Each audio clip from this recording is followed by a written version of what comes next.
Vertikal qurol yaxshimi yoki gorizontal qurol yaxshimi? Nima deb o'ylaysizlar? Islom aka, mana hozir oldingizda bitta gorizontal, bitta vertikal qurol turibdi. Ushbu qurollarda yangi uchramiz ko'p so'raydi. Gorizontal qurol yaxshimi yoki vertikal qurol yaxshimi? Siz qanday fikrdasiz? Ha, bunaqa savollar juda ham ko'p uchraydi bizda. Kelishadi, o'sha aka qurollarimiz ko'p.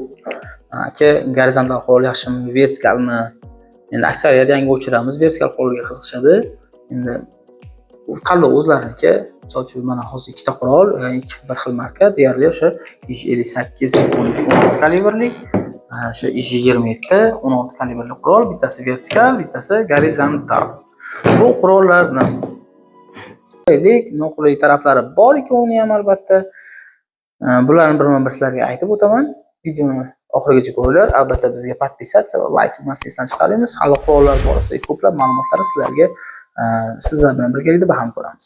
Klassik gorizontal qurol 5.58 uchramiz orasida juda ham sevib ishlatiladi. Gorizontal qurolda nimasi minus, nimasi plus degan savollarga qisqacha qilib aytib o'taman. Gorizontal qurolning minus taraflaridan bittasi qurolda qo'llangan olganligingda, o'sha sovug'da o'tganligingda, suvga ushlaganligingda to'g'ridan-to'g'ri stolga qo'llanib tegadi. Ozgina sovug'ligi va nimaligi bor.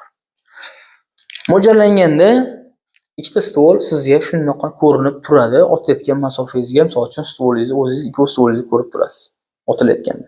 Va kechki, misol uchun shom paytidagi, g'ira-shira paytidagi o'vlarga ham gorizontal quroldan mo'ljallanish oson. Plank ikkita stol yaltirab turganda plankasi juda ham zo'r ko'rinadi sizga.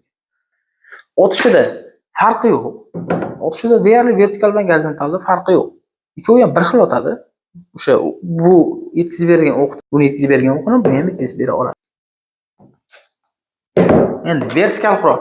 Ko'pchilik yangi uchramiz vertikal qurolga qiziqadi. Ya'ni ko'rinish jihatdan ancha seryozni bagativ qurol ko'rinadi.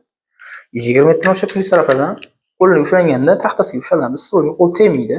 Stol yo'llari ham uzun.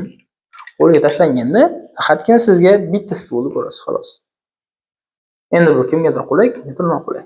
Misol uchun menga noqulay, men o'zim gorizontal ishlataman, menga noqulay. Lekin mana shu qo'lga olinganda, qo'lga tushishi vertikaldagi ancha qo'li nima deydi? Yoqimliroq tuyuladi. O'sha aytib o'tganim, osishlari bir xil, bunda ham osish bir xil. Faqat o'sha kechki o'vlarda vertikalda ozgina qiynalasiz, mo'ljallanganda planka ko'rinmay qoladi sizlarga. Endi o'chiramiz ko'pincha qanaqadir mushkalar masalan qo'yishadi. Endi agar osishni bilgan odamga bitta gorizontal, bitta vertikal qurol olishni maslahat berardim. Ikkovi ham o'ziga yarasha qulayligi, o'ziga yarasha chiroyi, o'ziga yarasha o'vlari bor. Vertikal va gorizontal degan savollarga shunday javob berishim mumkin. Tanlov o'zlaringda. Vertikal qurol yaxshimi yoki gorizontal qurol yaxshimi? Nima deb o'ylaysizlar?